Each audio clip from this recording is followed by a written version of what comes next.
Right everyone, it is Finn here and welcome to a video that is always guaranteed to make a lot of people very angry. But of course, welcome to my Premier League predictions, where today, as you can see, I've got a tier list set up and we're going to be ranking every team ahead of the 23-24 Premier League season. Now as I said, it's just literally impossible to make absolutely everyone happy. But you know what, I've done my research, I've watched other YouTubers do it, and I think I've got a good feel for how teams are going to do this upcoming season. Look, once again, we see every single year that there are outliers, there are teams that do surprise us. I mean, absolutely no one saw Leicester City getting relegated last season, nor did they see Brighton or Aston Villa qualify for European football. Well, I say no one, I did. So I mean, hopefully that's a good omen for this time around, that I can get surprise predictions right. But of course, ladies and gentlemen, before we jump into my predictions, please do put in the comment section down below which team you support, how you think your team will do, and who you think your team's star player will be this season. But of course, without wasting any time jumping into our tier list, I think the best thing to do is start off in the relegation zone, start off with the teams that go down. And I mean, I've almost learned over the last few years that this is almost more exciting than the top four teams. I mean, we saw Leicester get relegated last season. We almost saw Everton get relegated. And talking about teams that I do think will go down, I'm so sorry. I feel awful for this one because I wish it wasn't one of those. But I do think Luton are coming dead last. Well, this is going to hurt like a mother. I do think 20th place. I do think they are going to sign or reserve a seat for Luton in 20th place. Once again, I do wish I had a reason to keep them up. I seriously look for a reason to keep them up. But if you just look at their squad compared to the other teams around them in the Premier League, I just don't see it happening. I mean, I think they spoke about the fact that they had the 9th best home form in the Championship last season, which once again for the Championship, it's okay. It's not absolutely brilliant. But once again, I've heard Luton fans go on and off about that. But I don't think that's going to translate to the Premier League. I do like the team. I thought they were absolutely brilliant in the playoffs last year. I love to see them in their penalty shootout. But as I said, there's just not enough of an oomph factor, if that makes sense, to keep them in the Premier League. I know they just signed the likes of Marvelous Nakamba on a permanent deal, but once again, just looking at Luton, unfortunately, I just don't have enough reason to keep them up. Obviously, looking at their main goalkeeper last season, he's returned from loan to Nottingham Forest. Once again, a huge reason to why they got promoted. As I said, Luton, I wish I had a reason, but I think he'll be dead last. In terms of other teams getting relegated, I do think it'll be another promoted team, with the likes of Sheffield United in 19th place. Now, yes, I know this doesn't sound like a news story. I sound like every other YouTuber out there. But looking at Sheffield United, I do think they've got brilliant players in their squad. I think defensively they have the ability to be better than last time around. I do think the likes of Ndaya, the Senegalese attacking midfielder, he looks absolutely brilliant. Definitely one for the future. But I just don't see where the goals are going to come from in this team. I mean, Ollie McBurney isn't the best striker out there. And as I said, just in terms of the Premier League, with how physical it can be defensively, I'm just not sure where the goals are going to come from. In terms of the third team that I think will get relegated, now this is where it gets a tiny bit more exciting. I've heard a lot of people put Everton in this spot. Somebody please put me out of my misery! But I'm going to go for Wolverhampton Wanderers. Yes, I know they've been in the Premier League for so long now. Obviously, they were majorly promising when they first got promoted. I think they got back-to-back 7th place in the Premier League. But ever since they got rid of the likes of Nuno Santos, they haven't been the same. They've just gotten rid of the likes of their best player, Neves, to the Saudi League, which is still absolutely baffling in my opinion. They got rid of the likes of Adama Traore. They don't have Raul Jimenez anymore, or they still do, but he is set to leave. I actually don't know if there's a redeeming factor for Wolves in my opinion. The likes of Connor Cody has obviously left. I think the likes of Collins has also left their centre back. I don't know. I genuinely don't know if Wolves have a redeeming factor this season. As we know, they really didn't do that well last season. I know since the last they got a new manager, I think they did a tiny bit better under Tegu, is that how you pronounce it? But at the end of the day, as I said, compared to other teams around them, I don't see them staying up. Now, in terms of teams that I think will just miss out on the relegation zone, I'm going to put the likes of Bournemouth. Yes, I know they did really well to stay up in the Premier League last season, but I do think they could have a bit of a second season kind of setback this time around. I don't think they'll get relegated. They just got the likes of Justin Kluivert in the club. I think he'll do absolutely brilliant, but I still do think they need another striker up front who is going to bang in the goals, because the way that Billing was playing last season in midfield, I don't see him doing that every single year. Obviously, without the likes of Gary O'Neill as a manager, which I still find it weird that they got parted ways with him. But at the end of the day, I don't think Bournemouth will do as well this time around, and I do think they'll get relegated. I think they'll be 2 places off worse than last season. In terms of another team that I think will maybe be in that 16-15 range, I'm going to put Everton there. Once again, it's probably inevitable. Looking at Everton, they've been struggling to fight relegation for the last few years, and I have heard a lot of people predict that they will go down. But I don't see it happening. I don't see them getting relegated, although very, very possible. As we know, they just really weren't getting the points last season. But in terms of an attacker, they've just signed the likes of Danjuma on loan, it seems. In terms of defence, they got the likes of Ashley Young. Even when he left Manchester United, he was no longer young. But I just couldn't be bothered. Looking at Everton, they are in a real situation at the moment, a real problem. I think they're going to have to get quite a lot of young players from the Championship on loan or something like that. They really are going to have to build a long-term project here. But in terms of going down, I've just got a gut feeling that it's not going to happen. Now, in terms of the team that I think will end up 15th place, once again, this is kind of one of the last positions to fight above the relegation. And I'm going to go for Burnley here. I think Burnley will come 15th place. Now, the reason I've gone for that, obviously, I'm a huge fan of Vincent Kompany. I think he's absolutely brilliant as a manager. And I know, obviously, they got the best defence in the league last season in the Championship. But let's not forget that's the same kind of record that Bournemouth had when they got promoted. Once again, just because you're good defensively in the Championship doesn't mean it's going to translate to the Premier League. I do like this Burnley team. Obviously, maybe it's because they've got a South African in there. And I'd love to see what Lyle Foster can do. But at the end of the day, I just don't see Burnley doing as well as some people say. I've heard people say that they might come 11th or 10th.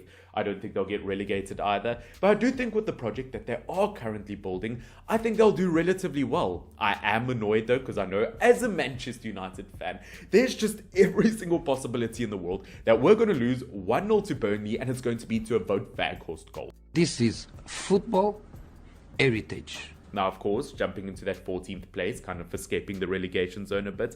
Once again, tiny bit of a tricky one, but I'm going to go, who am I going to go for here? I think I'm going to go for the likes of Crystal Palace. You know what? Actually, now looking at the table a bit, I might swap Crystal Palace and Burnley here.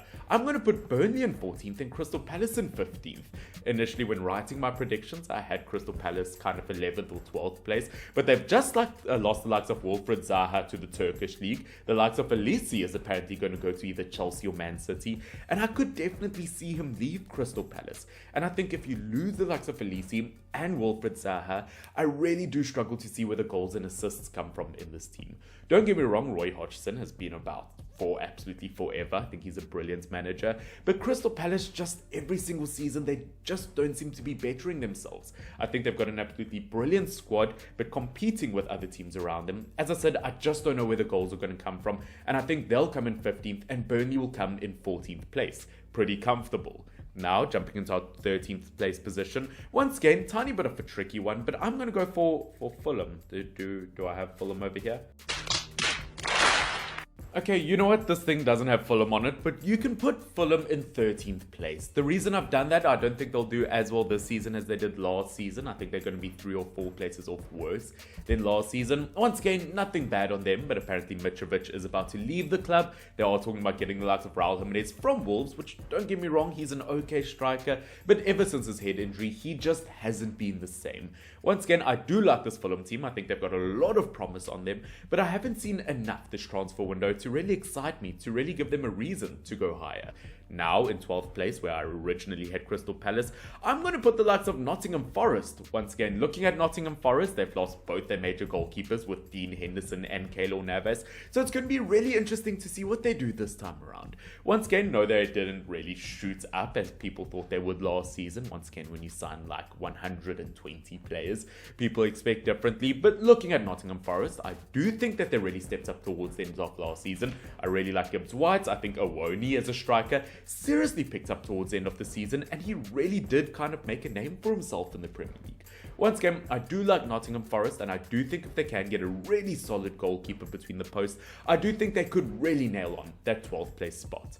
Now, jumping on to 11th place, who's going to just miss out on top 10? I'm going to put Brentford here, you know, which I know sounds like a major one. I've heard people say that Brentford will go down, but I don't see it happening. Yes, I know they don't have Ivan Toney anymore. I bet they didn't see that one coming. Ooh, you're hard, showing off.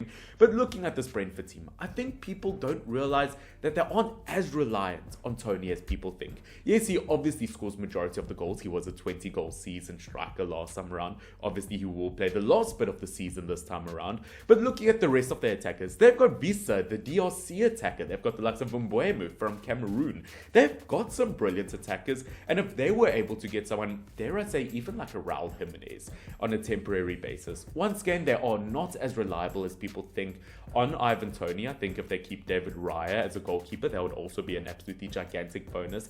But I still like this Brentford team. Now, in terms of breaking into the top 10, I'm going to go for West Ham United, which, to be 100% honest with you, might even be a tiny bit generous. Yeah, okay, I don't think we're that close.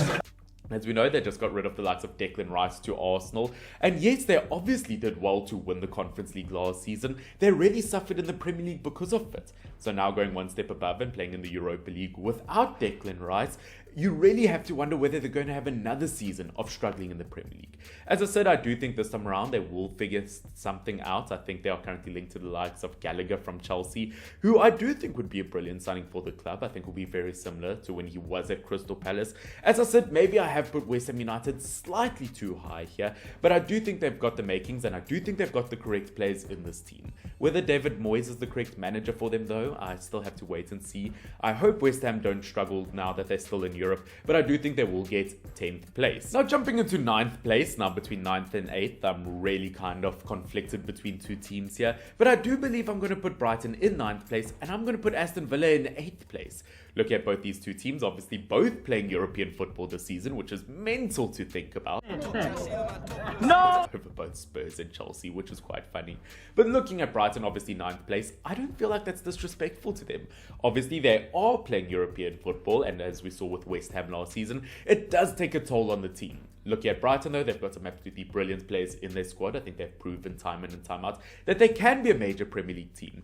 Obviously, looking at them, they've lost some major players over the last year or two. They've just lost the likes of McAllister, who I think is huge for the midfield, the likes of Cucurella, they've lost the likes of Trossard. Once again, Brighton have lost some major players, and I do think eventually, especially when you need squad depth, Brighton has potential to struggle. I think it all depends as well if they keep Caicedo or not, although it does look like he will be off to Chelsea. As I said, at the end of the day, I do like Brighton, but I think they'll struggle with Europe.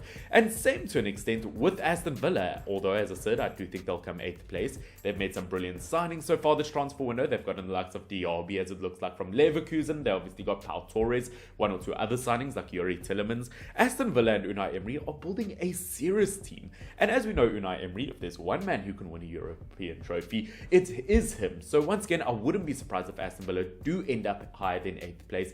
But as I said, with teams around them and with the kind of competition of European football and with that extra stress, I do feel like Brighton, they could crumble. Now in 7th place, I'm not going to lie, I'm between Spurs and Chelsea here, and in terms of who I think will have a better season, I think I'm going to put Spurs in 7th place, and I do think, actually, have I done this right? Yeah, I think I'm going to put Spurs in 8th place, or 7th place, and I do think I'm going to put Chelsea in 6th place. Looking at Spurs, once again, I just find that they so desperately need another centre-back, because there's only so long that Romero can play with the likes of Davidson Sanchez or Eric Dyer. Once again, they need a solid centre-back. They obviously got a new goalkeeper. Once again, whether he'll do better than Lloris or not, we don't know about yet. I think James Maddison is an absolutely brilliant signing, and with no European football this season, they could seriously rebuild, and I do think they have to focus on rebuilding before Harry Kane eventually leaves. Once again, the fact that they are able to hold on to Kane, or at least it looks like it will at the time of recording, once again, absolutely massive. But I do think Spurs, once again, compared to Chelsea, I do think they'll end a step lower because of their defense. Now, looking at Chelsea, a huge reason to why I did this, once again, I asked you guys on my community tab, and you guys seem to think that Chelsea will have the better season. Now, of course, if you guys want to take more part in content like this, please make sure to subscribe down below, as we are on the road to 10,000 subscribers. But looking at Chelsea, once again, they sold their entire team this transfer window. Come on! Genuinely, from Mendy as a goalkeeper to Koulibaly to their entire midfield. As a United fan, I'm still happy about Mason Mount. But looking at Chelsea, they genuinely have rejuvenated their entire squad. And it'll be interesting to see what they can do this Premier League season. Once again, I've got no idea how they could do. Much like Spurs, they could come 4th place. They could also come 10th place. Absolutely anything could happen. But looking at them so far in pre-season, I think Nkunku looks so promising. I think Jackson looks like a seriously solid striker. It all just depends what happens throughout the season in terms of injuries. Whether the likes of Reece James picks up another injury. Whether one of their centre-backs picks up an injury because they've got not enough squad depth there. Once again, I am worried for Chelsea, but I do think they could potentially get Europe if they focus on it. Now, in terms of 5th place, tiny bit of a struggle here because as we can see here, there are some major teams left and I think almost anyone, bar 1 or 2, could end up in those spots. But I do think I'm going to put Newcastle United in 5th place. Once again, looking at them, I think they've got an absolutely brilliant team and they do have enough squad depth and they do have the makings to make it to the Champions League. I wouldn't be surprised. But once again, I do think the other teams have a bit more experience at the later stages of the season. As we saw, Newcastle had a brilliant start in the Premier League. Obviously, they've got the likes of Tonali now, so I think defensively they're going to be even more solid.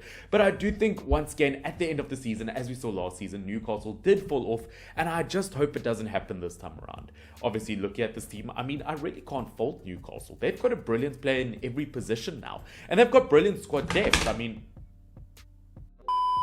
if you look at their strikers, for example, if you don't play the likes of Alexander Isak as a striker, you've got Callum Wilson, who's becoming an England regular. This Newcastle United team is going to be a serious threat in the future. Wouldn't be surprised if they qualified for the Champions League, but as I said this time around, I do think it'll be 5th. But of course, jumping into our top 4 spots, once again, tiny bit of a tricky one. But who do I think is going to end up in 4th place? It's between Liverpool and Man United, in my opinion. And I do think putting Liverpool there, I'm going to put them in 4th and Man United in 3rd place. Once again, it really doesn't matter at this stage whether you're 4th or 3rd. It's just pride. But looking at Liverpool, they've made some seriously brilliant signings. Obviously, Szoboszlai as a midfielder will be brilliant. I think McAllister will be brilliant. They do need another defensive midfielder, though, because with Fabinho and Henderson leaving, once again, it really is an open spot for them that they do need to fill up. I think they need another centre-back. Once again, we saw in pre-season so far that they have conceded quite a few goals, and if they are missing a centre-back to injury, it could be a real problem.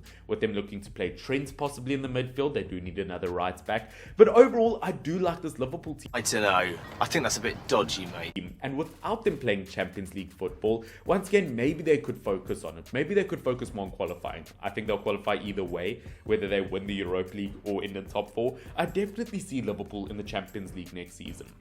Looking at this team overall, I do think the attack is very, very good. Obviously, I think Luis Diaz being back from injury will have a major impact. I think Gakpo will have a brilliant season. I think Darwin Núñez has been on fire in pre-season. Mo Salah, his worst ever Premier League season last season, he got 32 goal contributions or 31 goal contributions. This Liverpool team is not one to sleep on, and once again, almost anyone in this top 4, in my opinion, could win the league. But ladies and gentlemen, this goes down to who I think will win the Premier League this upcoming season, with Arsenal and Man City. And as much as I do want to go against the regular, you know what? Everyone said Manchester City is going to win the Premier League. Am I going to be the one and only to go against that? No, I'm not. I still think Man City are going to win the Premier League. Boring. And I think Arsenal will end in 2nd place. As I said, I do think they will end above Manchester United, although that is my team. I think Manchester United have made some brilliant signings this transfer window. I do think the likes of De Gea will be missed, but Andre Onana, absolutely brilliant goalkeeper, and will almost revolutionize the way we play from the back. I think Mason Mount adds brilliant depth to our midfield. I think he'll be a brilliant replacement once Eriksen leaves, and I think Mason Mount is almost a guaranteed starter. I would just like a brand new striker, though. I think the likes of hojlund, if he can join, once again, whether he's got the makings to already be a great striker, I'm a bit skeptical about that. I would have liked someone like Harry Kane, obviously, but at the end of the day, I do think this Manchester United team has so much promise. But just looking at Arsenal, I did a video about a week or 2 ago, maybe 3 weeks ago at this point, talking about one player that every Premier League team needs to sign. And looking at this Arsenal team, I genuinely can't fault a single position in this team, especially looking at striker. Even when Jesus is injured, they've got the likes of Nketiah, And now they've got the likes of Bolligan, who for the French league last season was an absolute monster up front. And I think as a striker, if he can get momentum at Arsenal, once again, absolutely unbeatable. They've obviously got the likes of Kai Havertz now. They've got the likes of Declan Rice, who will have a major impact at the club. They've got the likes of Julian Timber. Once again, as a Man United fan, as much as I want to put us above them, I do think Arsenal will take it. And of course, as I said, Manchester City to win the league, it shouldn't be a surprise there. I mean, they got rid of the likes of Gundogan, who will be missed in the midfield, but you get the likes of Kovacic instead. Not a bad replacement. I know one or two other players are set to leave. Maybe the likes of Kyle Walker could leave. Maybe the likes of Red Mahrez could leave. But I do think Pep Guardiola has proven with Man City that when players leave, he knows how to replace them. But of course, ladies and gentlemen, that is it for my Premier League predictions for the 23-24 season. Once again, I'm pretty happy with my predictions overall. But don't forget, football is a weird thing. Absolutely anything can happen. But of course, don't forget to put your predictions down below. Don't forget to like down below. Don't forget to subscribe down below. All the actions happening down below. Ooh, maybe I shouldn't say that. You know what I mean, guys. I hope that you did enjoy this video. Let me know if any of my predictions are wrong in your opinion. And I'll see you guys all very, very soon. Cheers. Bye.